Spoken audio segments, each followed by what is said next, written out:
But I know that that your views evolved, and partly as a result of reading Bergson.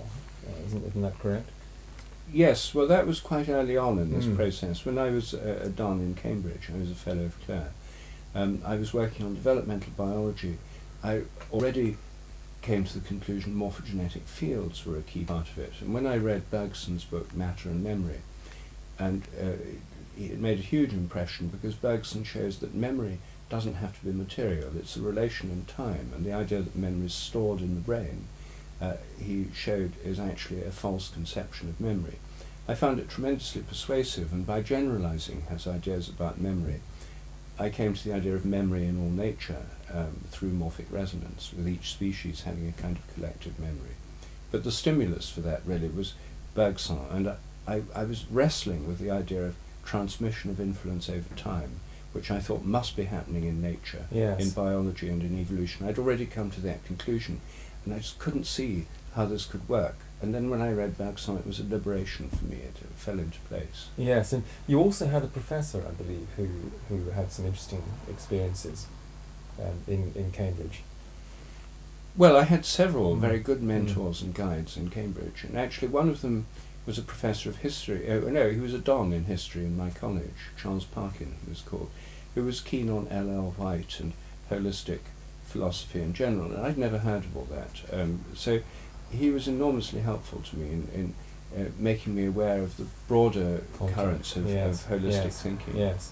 And Peter, what was your experience at an earlier stage when generating your interest in consciousness? My experience is very straightforward. When you went to a physiology book in the 50s and you looked up consciousness in the index, it wasn't there.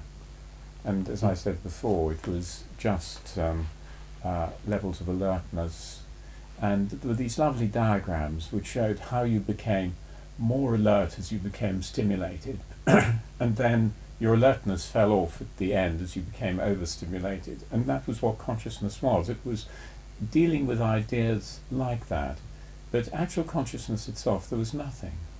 And it was a huge gap. And one was all the time going back to Sherrington with his lovely view of the energy theory. Light came in to the eyes, was transmitted by the nerves to the cortex. There was the magic of the enchanted loom, and then science put its finger to its lips and was silent as to how this was created. And that was the area in which we grew up. And as I went to the Maudsley and learnt about philosophy and particularly about the analysts, it became quite clear that there was a huge gap here.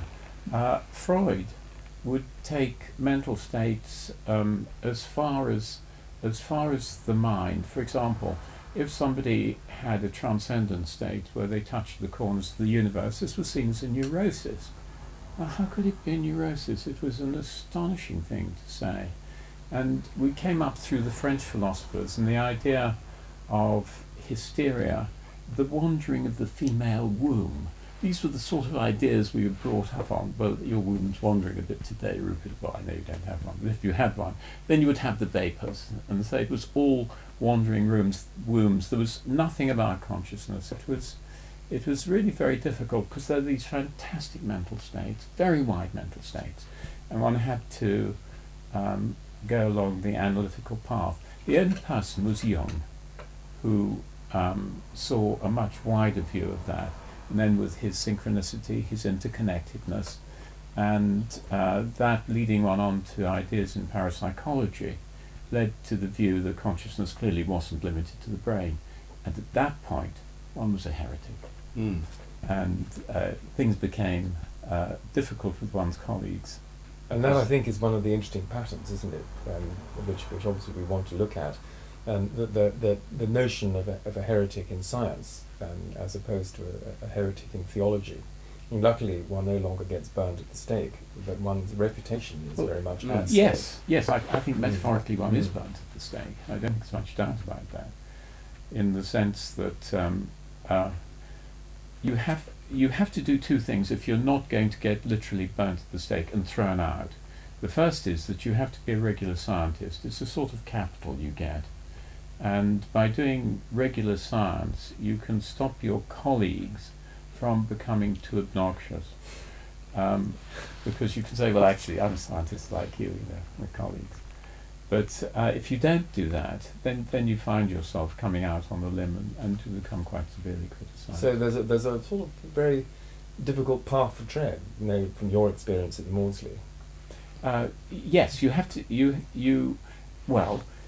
All the scientists are speaking masked, as Descartes said. You have to speak masked too. So you will drop your ideas into a scientific framework and then say, well, listen, we can expand it this way. You don't like it, no what? But I mean, this is a possibility. And so one treads a careful path. Rupert, what about your experience in this respect? Well, I suppose I'm one of the few people in the scientific world who's actually being publicly proclaimed a heretic by the editor of Nature, who identifies himself with the Pope. Not the present one, the previous one, Sir John Maddox, as he now is. So when my first book, A New Science of Life, came out, his famous editorial in Nature called A Book for Burning really conjured up all this imagery of book burning and the Inquisition. When he was interviewed years later about this, he said on BBC television, Sheldrake deserves to be condemned for the same reason the Pope condemned Galileo. It's heresy. And, this is, of course I was flattered by being compared with Galileo, but I think more to the point was he was comparing himself with the Pope. And this whole language of heresy, there's a fixed orthodox belief, things that don't fit in are heresy. This is something really that Kuhn pointed out to us, that science is not a matter of objective truth, it's a social construct, it's a collective system of practice, it's a professional group of people who at any given time broadly share a model of reality, a paradigm, and scientific revolutions are when those models change. But within any given paradigm, things that don't fit in, phenomena that don't fit in are anomalies. Consciousness is an anomaly from the mechanistic point of view. So they're ignored or denied or set aside. And ideas that challenge that framework and suggest a different one are heresies. So Kuhn showed us that science is not so different from religion or any other human construct. It's, as Peter said, the way we were taught it, when I was taught it at school and university, it was treated as absolute truth, objective fact. The idea that it was based on a social construct, that it was grown out of a particular cultural context, and so forth, that just wasn't there. Kuhn woke us up to that, and then feminists pointed out, how male-dominated and filled with male chauvinist ideas a lot of the rhetoric of science was, if not the practice of it.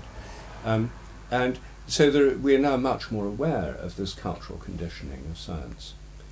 It doesn't alter the fact that in trying to change what goes on in science, you still do run into this kind of heretic boundary. There are certain areas like telepathy that are definitely taboo from the point of view of conventional science.